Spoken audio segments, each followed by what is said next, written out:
Hello दोस्तों, आज के इस वीडियो में हम आप लोगों के लिए लेकर के आए हैं मैथिली के मोस्ट इंपोर्टेंट सब्जेक्टिव क्वेश्चंस। दोस्तों, जो 2022 में पूछे जाने वाले सबसे मोस्ट इंपोर्टेंट सब्जेक्टिव क्वेश्चंस है, वही सब्जेक्टिव क्वेश्चंस को आज लेकर के हम आप लोगों के बीच आए हैं। तो चलिए दोस्तों, देखते हैं सभी क्वेश्चंस को बारीकी से। तो दोस्तों, सबसे पहले आप देख सकते हैं कि आपके सामने कुछ पॉइंट्स यहाँ पर दिए गए हैं। इस तरह से दोस्तों आप देख सकते हैं, और यहाँ पे आप लोग को लिख देते हैं। चलिए, मैथिली, यहाँ पे दोस्तों मैथिली का जो है आपका पहला नंबर प्रश्न। दोस्तों आप ध्यान से देखिएगा, प्रश्न नंबर पहला आपका कि बतहिया के बात पर कौन महिला हंसे लगली, यानी कि बतहिया के बात पे कौन सी महिला हंसने लगी। ये आपका क्वेश्चन है कि बतहिया के बात पर कौन महिला हंसे लगली। ये आपका पहला क्वेश्चन है, बहुत ही वीवीआई क्वेश्चन है दोस्तों, मिस नहीं करिएगा। मिस करने से आपको प्रॉब्लम्स हो सकते हैं। तो दोस्तों यहाँ पे देखिए, पहला नंबर प्रश्न था कि बतहिया के बात पर कौन महिला हंसे लगली, जिसका दोस्तों आपका कंप्लीटली आंसर हम लेकर के आए कि रमपट्टी वाली बतहिया की बात पर हंसे लगली। ये एक पॉइंट हुआ दोस्तों। अगर इसका दूसरा आंसर आपको देना हो तो किस प्रकार से देंगे, ये भी आपको हम कंप्लीटली बताते हैं दोस्तों।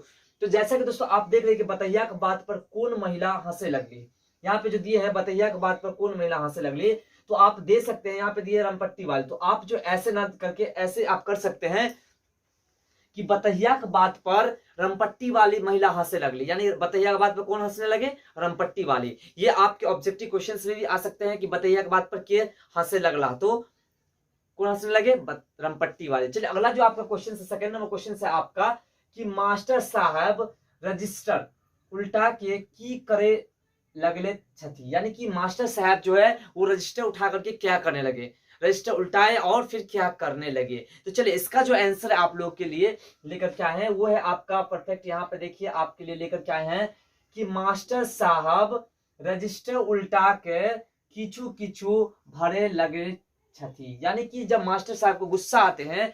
दोस्तों आपको बता दें कि अगर आप लोग 12th क्लास में जाते हैं, यानी 11th में जब एडमिशन कराएंगे आप, तो अगर आप लोग को मैथिली और नॉन हिंदी पढ़ना, सॉरी हिंदी पढ़ना होगा क्लास 12th का, तो क्या कहते हैं चैप्टर वाइज चैप्टर, तो वो भी हम कंप्लीटली इस channel D for you study पर पढ़ाएंगे। आप उस पूरे डिटेल में समझा कर पढ़ाएंगे कैसे कैसे पढ़ना है। तो आप लोग जरूर चैनल पे बने रहिएगा। और आपके अगर छोटे भाई हो, कोई दोस्त हो जो अगले सेशन में क्लास 10th में जाएंगे दोस्तों, तो उसको भी आप कंप्लीटली इस चैनल के बारे में बता दीजिएगा। इस पे completely chapter wise chapter reading दिला करके समझाया जाएगा, ये भी काम होंगे।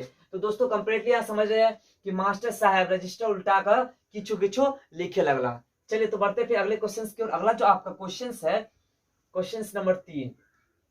क्वेश्चन नंबर 3 है दोस्तों आपका कि बाढ़ी में धान दहाय गेलाक बाद किसानक दिन कोना कटैत अछि, यानी कि जब बाढ़ में धान दहा गए किसान की, तो उसके दिन कैसे गुजर रहे हैं, किसान के दिन कैसे कट रहे हैं, इसके बारे में। तो दोस्तों इसका जो आंसर आप लोग लेकर के आए, यहाँ देख सकते हैं आप लोग, थोड़ा सा इंडिकेट करके आप लोग देख सकते हैं। यहाँ पे कंप्लीटली क्वेश्चन नंबर 1 थोड़ा बड़ा बड़ा लिख देते हैं। देखिए, इस तरह से आपका जो है क्वेश्चन है। तो 3 नंबर जो है कि बाड़ी में धान दहा गेलाक बाद किसानक दिन कोना कटैत अछि, इसमें जो आपके लिए आंसर लेकर के आए, बहुत सटीकली आंसर लेकर के आए, देख सकते हैं आपके सामने आंसर है कि बाढ़ी में धान दहा गेलाक बाद किसान दिन काल है ना, दिन बाल बच्चा संग हाय हाय करैत कटैत अछि। एकर अतिरिक्त लोक कर्जा लय के खाइत अछि, जीवन कष्ट में रहते अछि।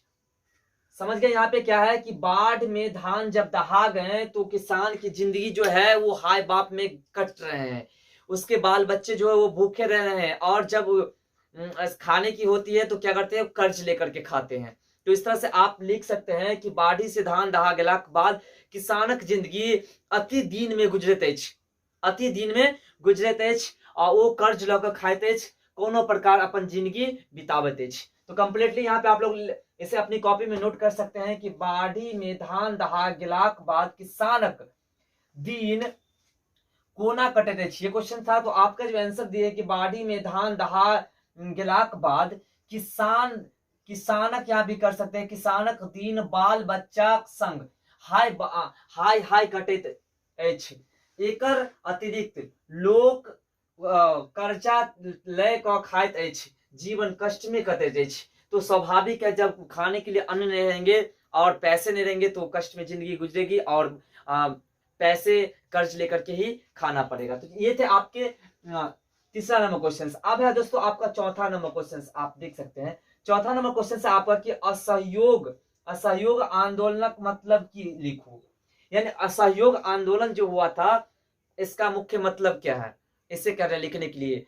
तो यहां पर हम इसका भी आंसर आप लोग लेकर के आए हैं। असहयोग आंदोलनक अभिप्राय छल अंग्रेजक संग असहयोग आ विदेशी वस्तुक, ध्यान दीजिएगा, विदेशी वस्तुक बहिष्कार राष्ट्रीय आंदोलन के यही सौ देश बल भेटलैक। यानी कि दोस्तों बात करें तो असहयोग आंदोलन अभिप्राय छल, है ना, अंग्रेज संघ असहयोग आ विदेशी वस्तुक बहिष्कार राष्ट्रीय आंदोलन के यही सौ देश बल भेटलक। बात करें तो जैसे असहयोग आंदोलन की बात करें तो असहयोग आंदोलन जो हुआ उसमें क्या हुआ कंप्लीटली कि हमारे देशवासी ने क्या किया, उनका विरोध करना स्टार्ट किया अंग्रेज का। जब असहयोग यानी कि मान लीजिए पहले काम करते थे आप, एक मान लीजिए इसको लिखने का काम आप कर रहे थे, अगर उसमें हम भी सहयोग कर रहे तो जल्दी लिखा जाएगी ना।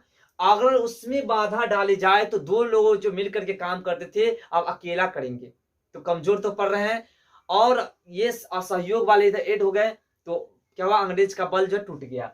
अगला जो आपका 5 नंबर प्रश्न है कि एड्सक बचवाक उपाय बताओ। दोस्तों ये भी क्वेश्चंस बहुत ही महत्वपूर्ण क्वेश्चंस है। अभी जो हम 5 क्वेश्चंस यहाँ पे दिखा रहे हैं इन पांचों क्वेश्चंस का मतलब बहुत इंपॉर्टेंट ये क्वेश्चंस है जो कि एग्जाम्स के लिए बहुत ही भी आए हैं। तो 5वां क्वेश्चन है कि एड्सक बचवाक उपाय बताओ। इसका जो आंसर आप लोग के लिए लेकर के आए हैं यहाँ पे दोस्तों एक ही स्केच मार्कर है ब्लैक वाले, और कोशिश करेंगे कि अगले वीडियो में आपको रेड वाले के साथ डिटेल में समझाए। तो एड्स बचबाक लेल अनचिन्हार व्यक्ति संग, है ना, दैहिक संपर्क नहीं रखबाक चाहिए। यहाँ पे कंप्लीट समझ रहे हैं कि अनचिन्हार यानी कि जिसे हम नहीं पहचानते उसके साथ किसी प्रकार की कोई संपर्क नहीं होनी चाहिए। उसके बाद जो सेकंड है कि संबंध रखबाक से पूर्व, यानी कि संबंध रखने से पहले पूरा डिटेल नहीं करना चाहिए, ऐसे बायोलॉजी तो है नहीं, है ना।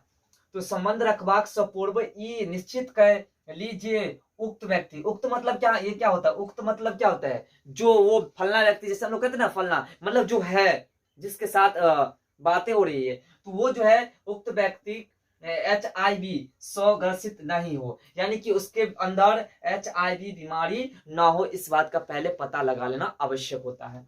उसके बाद जो है कि हो दोसर रक्त चढ़बाक काल देखबाक चाहिए जे रक्त देनिहार व्यक्ति HIV से ग्रसित न हो। यानी कि जब रक्त लेते हैं, यानी कि हमें किसी प्रकार की कोई बीमारी हो जाती है या कुछ भी हो जाते हैं, जब हमें रक्त की आवश्यकता होती है, खून की आवश्यकता होती है, तो खून जो हमें मिलती है तो खून देते वक्त ध्यान रहना चाहिए, यानी कि जब खून हम लेते हैं उससे तो ध्यान रहना चाहिए कि उसके अंदर HIV की किसी प्रकार की कोई शंका भी ना हो। उसके बाद जो सेकेंड पॉइंट है ना, यहाँ पे समझ गए कि HIV से, है ना, सब पीड़ित ना ही हो। अगला है कि तेसर, यानी कि ये सेकेंड पॉइंट थे, तेसर पॉइंट है आपका कि दूसरा देल सिरिंज से सुई ना ही लेबाक चाहिए ते, है ना, से उत्तम उपाय जे चरित्रवान बनबाक चाहिए। यानी कि देखिए जब किसी को सुई पड़ जाती है तो उस सिरिंज से सुई नहीं लेना चाहिए, सबसे पहला पॉइंट।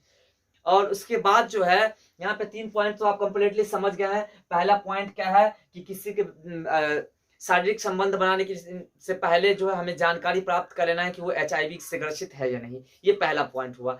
दूसरा पॉइंट आपका क्या है कि अगर हम ब्लड किसी से खून चढ़वाते हैं, किसी अन्य का खून जब हम लेते हैं तो उसमें भी ध्यान रखना चाहिए कि वो व्यक्ति HIV से ग्रसित नहीं होना चाहिए। और तीसरा जो पॉइंट है आपका, तीसरा नंबर जो पॉइंट है आपका कि किसी को अगर सुई पड़ जाती है तो उस सिरिंज से हमें सुई नहीं लेना है। और चौथा जो लास्ट पॉइंट हम बताते हैं, चौथा पॉइंट जो क्या है वो पॉइंट है आपका कि चरित्रवान बनना। ये जो आपका क्वेश्चन है ऑब्जेक्टिव में आएगा आपको कि ऐसे बचवाक लेल कौन उपाय सबसे उत्तम है, तो आपको देना चरित्रवान बनना। तो दोस्तों ये 5 क्वेश्चन है। अब बढ़ते फिर अगले क्वेश्चन की ओर। तो दोस्तों 7वां क्वेश्चन है आपका, 7वां नंबर क्वेश्चन आप देख सकते हैं आपके सामने 7वां क्वेश्चन है कि वंदना शीर्षक में जानकीक वर्णन कोन तरहे कैलनी अछि। यानी कि वंदना चैप्टर जो है आपका मैथिली में वंदना चैप्टर है, वंदना चैप्टर में वंदना शीर्षक जो है, वंदना शीर्षक यानी कि वही जो पाठ है उसमें जानकी, जानकी किसका नाम था दोस्तों? तो जानकी किसका नाम था? सीता का। यहाँ सीता की बात हो रही है। सीता वर्णन कौन तरह कैलनी अछि, यानी कि सीता का वर्णन जो है किस तरह से किया गया है। तो इसका आंसर दोस्तों हम लेकर के आए हैं, बहुत सटीकली आंसर लेकर के आए। आप लोग देखिए छोटा छोटा, यानी कि दोस्तों कंप्लीटली जितने हम सब्जेक्टिव क्वेश्चंस पढ़ा रहे हैं, अगर कंप्लीटली आप सभी क्वेश्चंस को पढ़ लेते हैं तो दोस्तों गारंटी देते हैं कि 100 मार्क्स में से 100% है कि 100 मार्क्स में से आप लोग का जो है 80 मार्क्स प्लस आराम से आंख मूंद करके आ जाएगा। कितना भी कम अगर आप बना करके आते हैं तो बात कर रहे हैं, इतना नंबर आपको आ ही जाएगा। बस आप सब्जेक्टिव क्वेश्चंस और ऑब्जेक्टिव क्वेश्चंस जो आपको ऑलरेडी मिल चुका है उसका कंप्लीटली तैयार कीजिए। तो यहाँ जो दिए गए हैं कि वंदना शीर्षक कविता में कवि जानकी जन्मक वर्णन करने छथि, यानी कि सीता माँ की जो जन्म हुई थी उसका वर्णन मुख्य रूप से किया गया है शीर्षक यानी कि वंदना चैप्टर में। उसके बाद है छथि ओ कहत कहत सॉरी यहाँ पे मिस्टेक हो गया, कहत जे खेत उपजा थिक जानकी एकर तात्पर्य ई जे जानकीक जन्मभूमि सँ भेल छलनी ओ धरती सूता छली। यानी कि बात करें तो यहाँ पे कह रहे हैं कि वंदना चैप्टर में साफ साफ कहा गया है कि सीता जी यानी कि यहाँ जानकी की बात हो रही है। जानकी जी जो है वो क्या है? धरती सूता है, यानी कि धरती की पुत्री है। और इसकी वजह से क्या है कि यहाँ पे कह रहे हैं कि साफ साफ की जानकी जन्मभूमि भेल छलनी। यहाँ पे वंदना शीर्षक कविता में कवि कह रहे हैं कि छथि ओ जे खेत उपजा थी, यानी कि बात करते हैं कि खेत उपजाने वाली बात हो रही है कि खेत कैसे उपजेंगे। यहाँ जनक जी की बात हो रही है तो खेत उपजाने की बात में कह रहे हैं कि सीता जी खेत उपजा थी तो बहुत अधिक उपज हेता, ये कह रहे हैं क्योंकि वो क्या है? वो सीता जी क्या है? तो वो धरती की पुत्री है, सुता है। चलिए तो फिर अगला क्वेश्चन देखते हैं। अगला क्वेश्चन आपका 7 नंबर कंप्लीटली ध्यान दीजिएगा।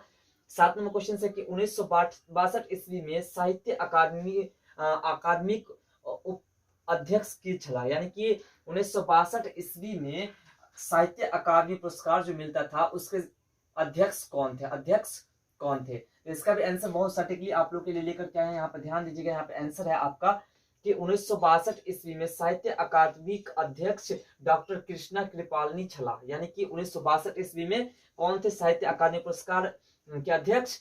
तो डॉक्टर कृष्णा कृपालनी। आपके ऑब्जेक्टिव क्वेश्चंस में भी पूछ सकते हैं, तो आप आंसर दीजिएगा डॉक्टर कृष्णा कृपालनी।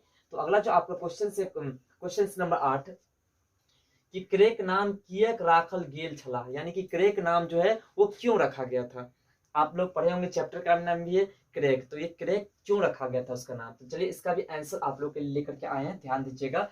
यहाँ पे लेकर के आए हम आंसर लेकर के आए हैं कि टेम्पो चालक सबके हंसबैत रहते, यानी कि टेम्पो चालक जो है वो सभी को हंसाते रहते हैं। यहाँ पे ये भी कह सकते हैं कि टेम्पो चालक जे सबके हंसाबैत रहे छला, है ना। आ कोनो बूढ़ा बूढ़ी के रोकी प्रणाम कह लेत अछि, टेम्पो ड्राइवर सबके उकट कह देत अछि, लोक ओकरा साफे बता कहत अछि। यानी कि यहाँ पे बात करें तो क्या कह रहे हैं कि टेम्पो चालक सबके हंसबैत रहते अछि, यानी कि टेम्पो चालक है सबको हंसाते रहते हैं। उसके बाद करें कि आ कोनो बूढ़ा बूढ़ी के रोकी का है ना प्रणाम कर लेते थे, यानी कि क्या है कि क्रेक जिसका नाम रखा गया था टेम्पो चालक का, वो क्या करते थे? टेम्पो जो है वो एक तो चलाते थे जैसे तैसे, उसके बाद क्या है कहीं पे रोक करके किसी को प्रणाम कर लेते थे, बूढ़ा बूढ़ी जो भी मिले सबको प्रणाम करके सबको सर कहते थे। ये पहला पॉइंट है। उसके बाद यहाँ पे साफ साफ दिए गया है यही तरहक क्रियाकलाप देखी ओकर नाम क्रेक राखल गेल, यानी कि उसका जो वार्तालाप देखते थे कि सभी को सर कहते हैं, सभी को प्रणाम करते थे, सभी को हंसाते रहते थे, टेम्पो जैसे तैसे चलाते रहते थे, इन सभी बातों को ध्यान में रखते हुए सभी ने उसका नाम क्या रख दिया? क्रेक रख दिया। तो चलिए ये थे आपके 8 नंबर क्वेश्चंस का आंसर। अब है 9 नंबर क्वेश्चंस। बहुत देखिएगा 10 क्वेश्चंस कंप्लीटली इस वीडियो के लिए है।